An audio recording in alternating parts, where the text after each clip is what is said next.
Hi guys, I'm Karin Love from English Tutor Hub, and for today's video, we're going to talk about adjectives, meaning of adjectives, how we use adjectives, and types of adjectives. So at the end of this discussion, I have some exercises, so you must listen carefully, okay?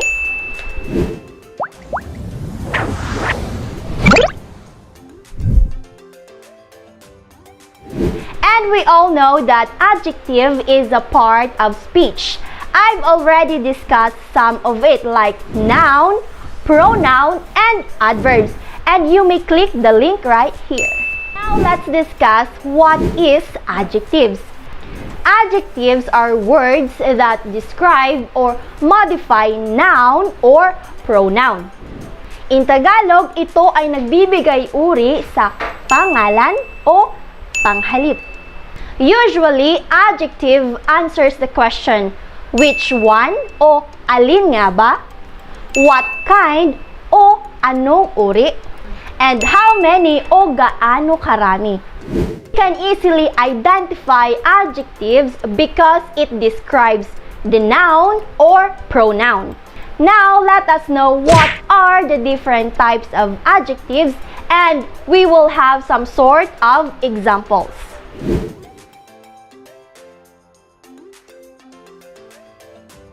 So we have descriptive, quantitative, demonstrative, possessive, interrogative, distributive, articles, indefinite, proper, predicate, coordinate, and compound.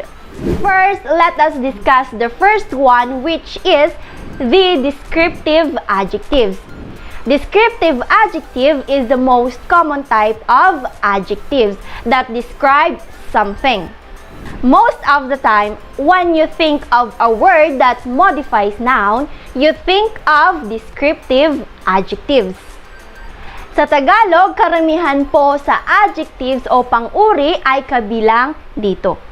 And it is also called qualitative adjectives.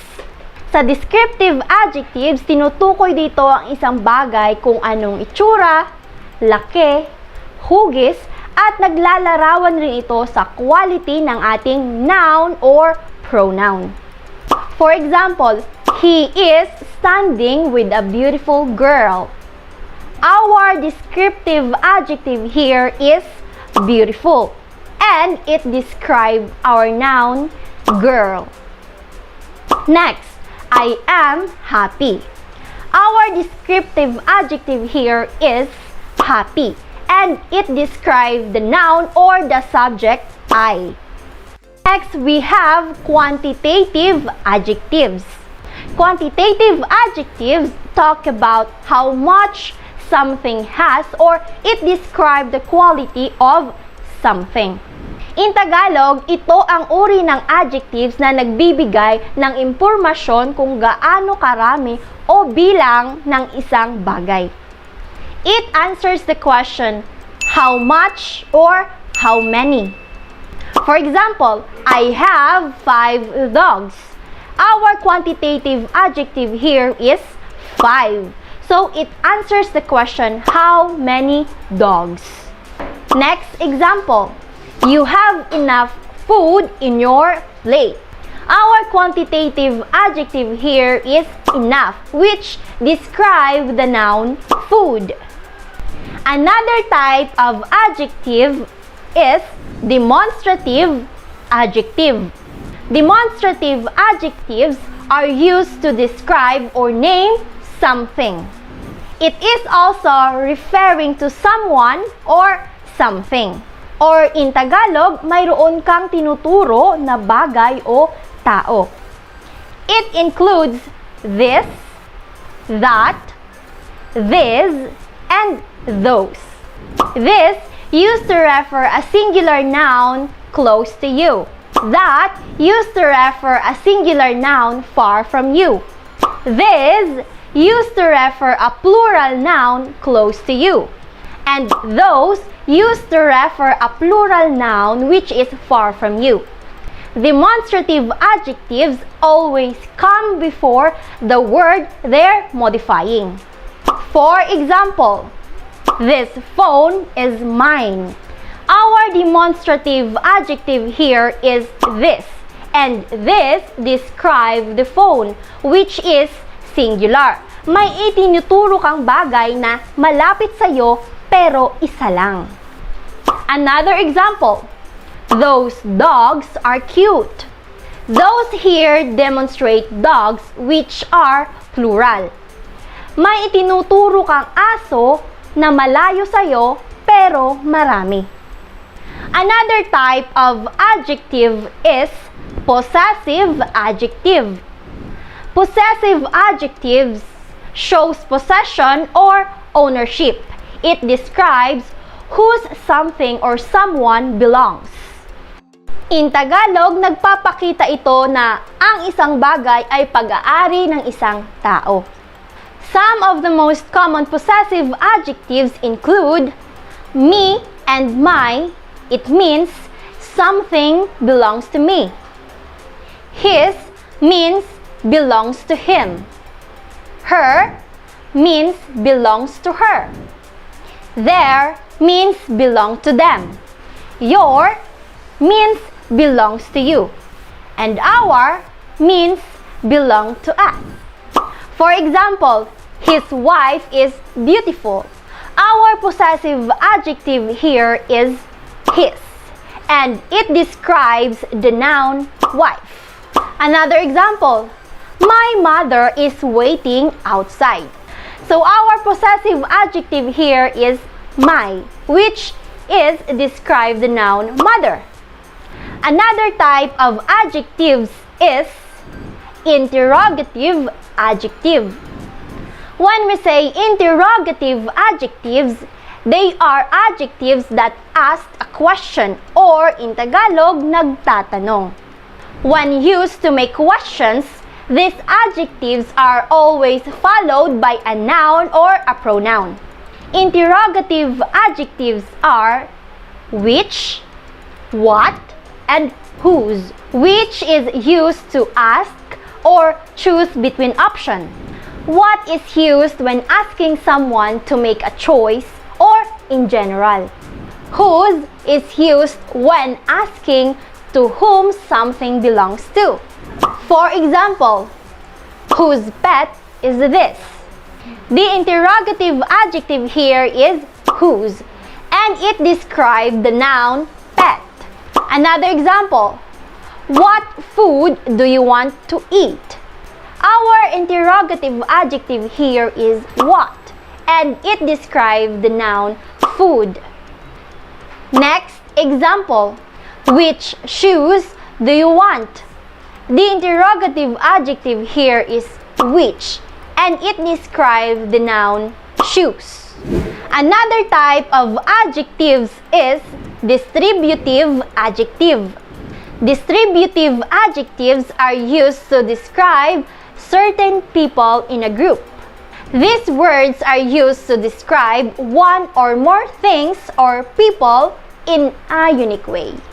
Distributive adjectives include each, every, either or either, neither or neither, and any. Each means every single one of a group or used to speak about group members individually. Every means every single one of a group or used to make generalizations. Neither or neither means not one or the other between a choice of two. Any means one or some things out of any number of choices. This is also used when the choice is irrelevant, like it doesn't matter, I'll take any of them. These adjectives are always followed by a noun or pronoun they're modifying. For example, every student must wear their proper uniform. Our distributive adjective here is every, and it describes the noun student. Another example, any person can be happy in a simple way. The distributive adjective here is any, and it describes the noun person. Another type of adjectives is articles. Articles are used to describe which noun you're referring to or determines the specification of a noun.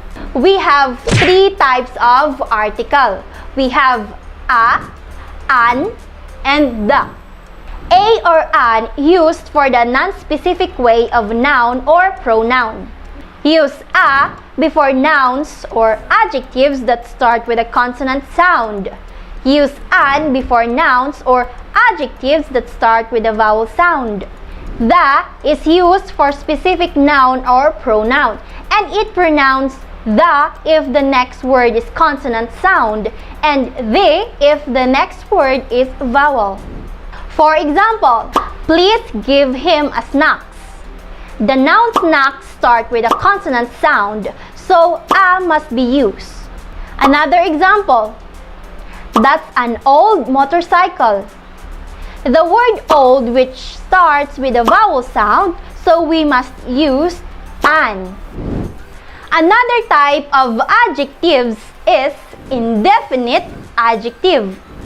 Indefinite adjectives are used to describe noun or pronoun in a non-specific way. Or in Tagalog, ito ay tumutukoy sa pangalan o panghalip na hindi sigurado o hindi tiyak. Also, it provides indefinite or non-specific way of information.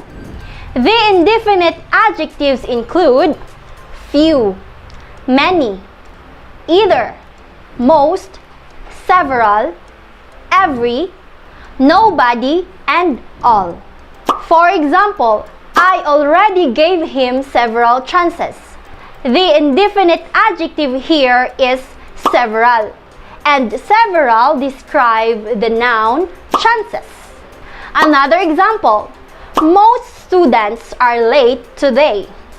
Our indefinite adjective here is most, and most describe the noun students.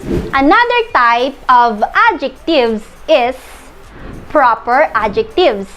Proper adjectives are derived from proper noun, so they must be capitalized. When we say proper, it means specific, or in Tagalog, tumutukoy ito sa tiyak na pangalan. So, a proper noun is specific, like name for a person, place, or thing. Instead of she, we have Anna. Instead of country, we have Korea. Proper adjectives should be capitalized just like proper nouns. For example, she loved Korean food. The proper adjective here is Korean, and it describes the noun food. Another example, Filipinos are gifted individuals. The proper adjective here is Filipinos, and it describes the noun individuals. Another type of adjectives is predicate. Predicate adjective modifies or describes the subject of a sentence or give more information about the subject of a sentence. For example, the bag looks expensive. Our subject is bag and our predicate here is expensive. Another example, Joshua is handsome. Our subject here is Joshua and the predicate is handsome. Another type of adjective is coordinate adjectives. Coordinate adjectives are two or more adjectives that describe the same noun.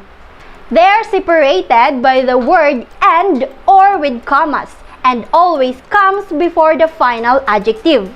For example, she is a smart and funny person, or she is a smart, funny person. A good way to decide if you need a comma between coordinate adjectives is to ask yourself if the sentence would still make sense, or if the order of the adjectives were switched and if the word and would work in the sentence. Another type of adjective is compound adjective. A compound adjective is formed when two or more adjectives are joined together to modify the same noun. These terms should be hyphenated or with a quotation mark. He adopted a 2-year-old dog. Our compound adjective here is 2-year-old. And they are hyphenated and describe the noun dog. Another example, she is a well-known student.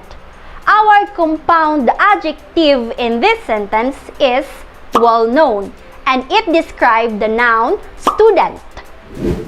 So those are the 12 types of adjectives. I hope you learned something from this discussion. And now it's time for some exercises. I prepared 5 questions that you need to answer each in just 5 seconds. Comment your answers below, and if you have some questions, inquiries, please let us know so we can discuss that next.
Thank you for watching.